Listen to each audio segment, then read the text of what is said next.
ৰঙিয়া উকিল সন্থাৰ নৱনিৰ্মিত কাৰ্যালয় গৃহৰ শুভ উদ্বোধন। স্থানীয় পৌৰসভাৰ পৌৰপতি অমৰেন্দ্ৰ লহকৰ আৰু উপ-পৌৰপতি বিদ্যুৎ ডেকাৰ অনুদানেৰে আৰু স্থানীয় বিধায়ক তথা ৰাজ্যিক বিজেপিৰ সভাপতি ভৱেশ কলিতাৰ সহযোগত নিৰ্মিত ভৱনটিত পুৱাৰ ভাগত বিষ্ণু পূজা আৰু সৰ্বধৰ্ম প্ৰাৰ্থনা সভা অনুষ্ঠিত কৰা হয়। কাৰ্যালয় ভৱনটিৰ প্ৰৱেশদ্বাৰ ফিটা কাটি ৰাইজলৈ উৎসৰ্গিত কৰে জ্যেষ্ঠ অধিবক্তা হিৰণ্য চৌধুৰীয়ে। একে অনুষ্ঠানৰ লগত সংগতি ৰাখি অনুষ্ঠিত মুকলি সভাত সভাপতিত্ব কৰে ৰঙিয়া উকিল সন্থাৰ সভাপতি গোপাল কাকতিয়ে।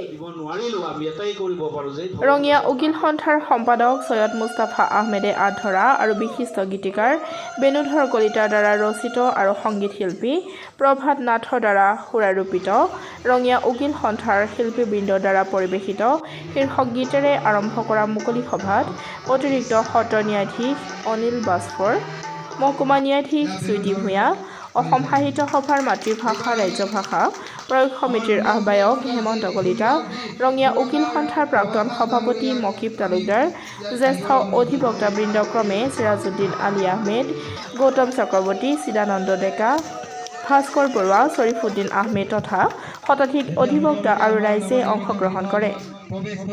অনুষ্ঠানৰ লগত সংগতি ৰাখি আয়োজিত অনুষ্ঠানসূচীৰ প্ৰাৰম্ভিকতে গছপুলি ৰোপণ কৰে অতিৰিক্ত সত্ৰ ন্যায়াধীশ অনিল কুমাৰ বাজপৰে আৰু আমন্ত্ৰিত পাঠকৰ দ্বাৰা নাগৰা নাম প্ৰদৰ্শন কৰা হয়। অনুষ্ঠানৰ শেষত চৰকাৰী অধিবক্তা মুনীন শৰ্মাই বিভিন্ন কবিতা আবৃত্তি কৰি জীপাল কৰি তোলে সমগ্ৰ আদালত চৌহদৰ পৰিৱেশ। অনুষ্ঠিত কৰাৰ আগতে আমি অসমৰ সেই শ্ৰেষ্ঠ শিল্পীসকলক পাহৰি গ'লেই নহ'ব।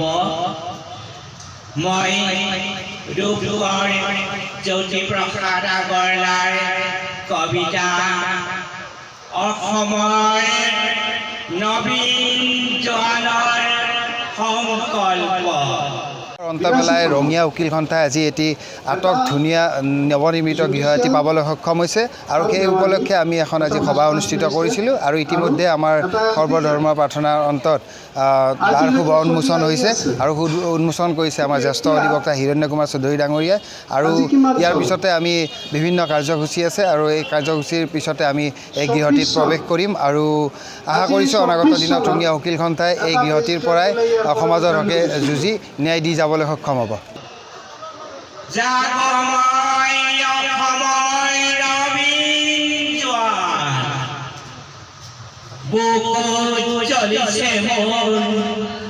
অগ্নিময় অভিমান জাগময় অসমৰ অজেয় জোৱান কোন তই গছকি খচকি দিছা মোৰ চোতালতে আহি কৌটি কলীয়া অধিকাৰ সাৱধান হবি সাৱধান মৃত্যুৰে পতালো সখীময় লাচিতৰ তৰোৱাল লৈ জীৱনৰ নৱতম ভৰাই ঘাট আজি মই ৰণসজ্জা